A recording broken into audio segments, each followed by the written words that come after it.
तारक मेहता का उल्टा चश्मा एक समय में सबसे ज़्यादा लोकप्रिय कॉमेडी शो हुआ करता था। स्कूल की गर्मियों की छुट्टी में बच्चे सबसे ज़्यादा यही शो देखना पसंद करते थे।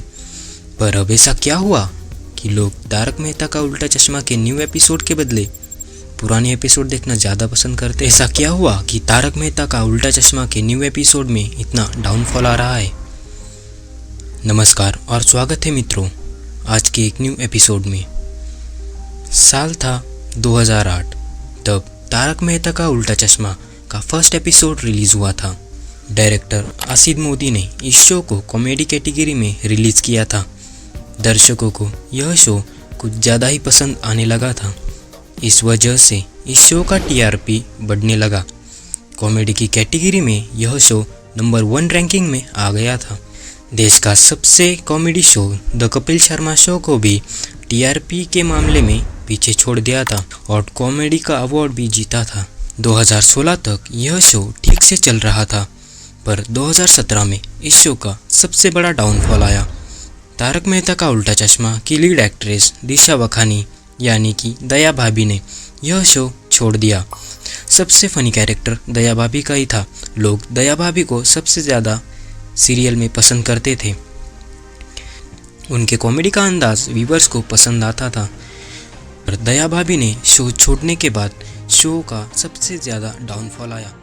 इसी प्रकार शैलेश लोढ़ा यानी तारक मेहता, नेहा मेहता यानी अंजलि भाभी ने इस शो को भी धीरे धीरे करके छोड़ दिया।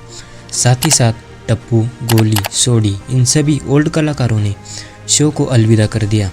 लेकिन यहाँ पर सवाल यह उठता है कि इन एक्टर्स ने यह शो छोड़ क्यों दिया। देखो, इन एक्टर्स का शो छोड़ने का मेन कारण था शो का टॉक्सिक एनवायरनमेंट। शो के main lead actor Tarak Mehta यानी कि शैलेश लोढ़ा, उनको काम करने के बाद भी पूरा पेमेंट नहीं दिया गया। मेरा पैसा ड्यू था, दिसंबर जनवरी फरवरी रोक लिया। लेकिन पेमेंट कम देना और टॉक्सिक वर्क एनवायरनमेंट तक तो ठीक था, पर हद तो तब पार हुई जब जेनिफर मिस्ट्रिया ने शो के मेकर्स के अगेंस्ट सेक्सुअल हरेसमेंट का आरोप लगाया। उन्होंने मेरे को बोला तुम्हारे होंठ ना बड़े सुंदर है, ऐसा लगता है पकड़ के किस कर लो। हालांकि जो एक्टर्स इन शो को छोड़ चुके हैं उनके जगह पर न्यू एक्टर्स को लाया गया, पर ऑडियंस को पुराने ही एक्टर्स सबसे अच्छे लगते थे। पुराने एपिसोड में यह एक कॉमेडी शो हुआ करता था, पर अब यह शो में ज़्यादा ज्ञान दिया जाता है। इस शो को जनता सिर्फ जेठालाल की वजह से और पुराने 4-5 एक्टर्स की वजह से देख रही है।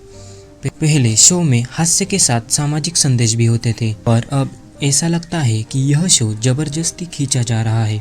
वही कहानियाँ बार बार दिखाई जा रही है। ना पोपटलाल की शादी हो रही है और ना ही टप्पू और सोनू की। यह एक सपना ही बनकर रहा है। मुझे ऐसा लगता है कि अब आसिद मोदी ने इस शो को एंड करना चाहिए। आपको क्या लगता है वह नीचे कमेंट में ज़रूर बताना।